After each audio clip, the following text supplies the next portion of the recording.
Hello, and thank you for trusting me with your joint replacement surgery. This short video is a resource for you and your support person as you prepare for surgery.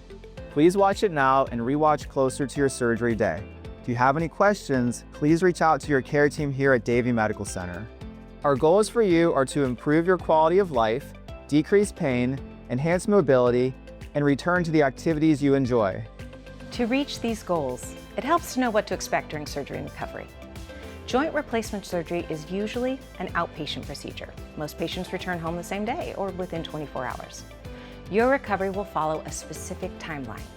Initial recovery will focus on reducing pain and improving movement over the first 6 weeks. Full recovery is generally within 3 to 6 months, depending on the type of joint replacement and individual factors. Knowing what recovery looks like is important, but just as important is making sure you're prepared for surgery.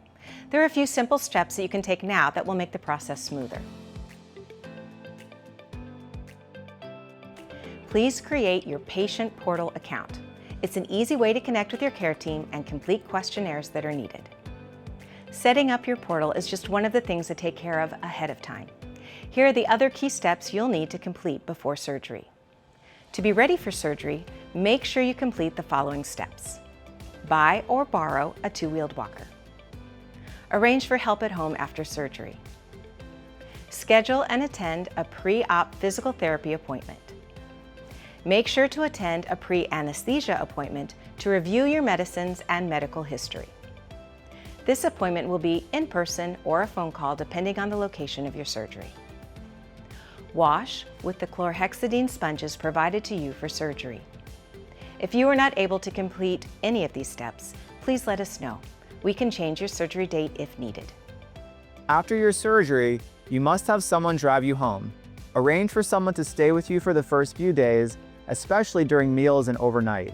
Most patients go home the same day once they meet physical therapy goals and are medically stable. Discharge to a skilled nursing facility is rare and depends on medical needs and insurance approval after surgery.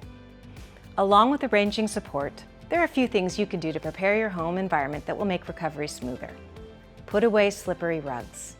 Prepare and freeze meals ahead of time. Clear pathways and remove cords to prevent tripping. If you have pets, arrange for someone to help with their care. Pets can get underfoot and cause accidental falls. A nurse navigator will call you 1 to 3 weeks before surgery to review your discharge plan and discuss physical therapy options. Most people go to outpatient therapy, but if you need in-home therapy, your nurse navigator will help arrange that. While your nurse navigator will help guide the process, there are also some important things you'll need to do starting about 4 weeks before surgery. Stop smoking or using nicotine 4 weeks before and 3 months after surgery. It delays healing and increases infection risk. Do not have any dental work, pedicures, or elective medical procedures 4 weeks before or 3 months after surgery. This will reduce infection risk leading up to and after surgery. Trim your own nails as needed. As surgery gets closer, there are a few essential instructions to focus on leading up to your procedure. Use the chlorhexidine sponges to wash your body 3 days before and on the day of surgery. Follow the specific instructions provided in your folder. It is also important to notify your care team before surgery if you have any new cuts, rashes, or wounds which may impact your surgery. Lastly, it's important to carefully review the medication instructions you will be given, including which medicines to stop and how many days before surgery to stop taking them. Not following these instructions could result in your surgery being canceled.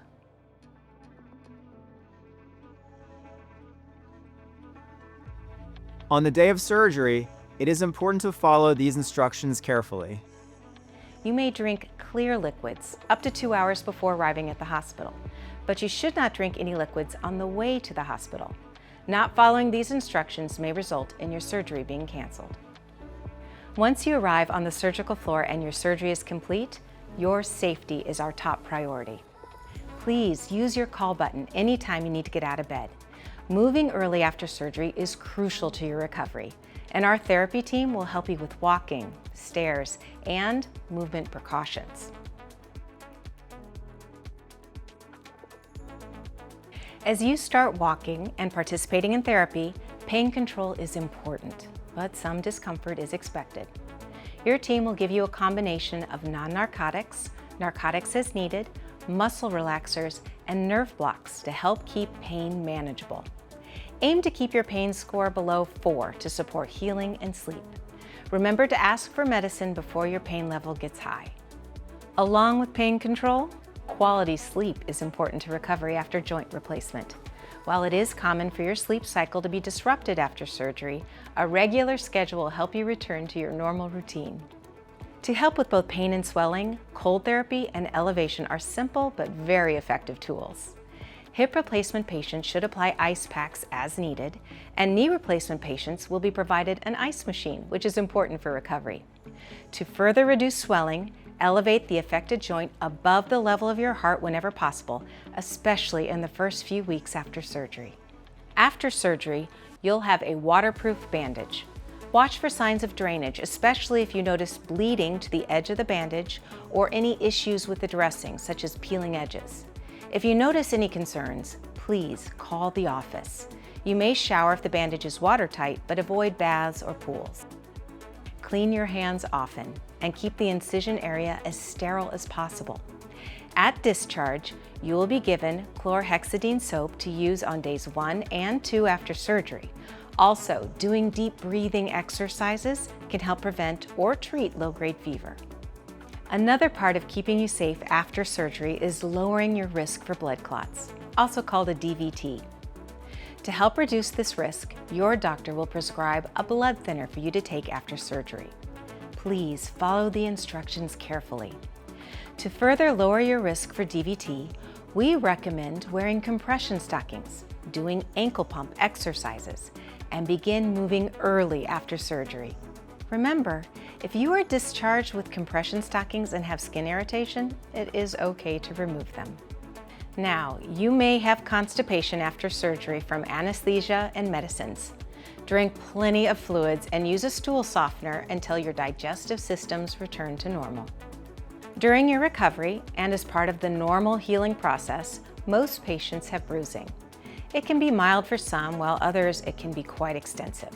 However, if you notice any drainage from the incision, a fever above 101.5 degrees, or increased redness around the incision, please contact the clinic right away.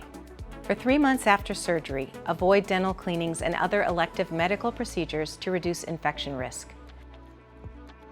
This information and more can be found in your Total Joint Pathway folder. Your care team's contact details are also included. Thank you for watching, and we look forward to helping you on your path to recovery.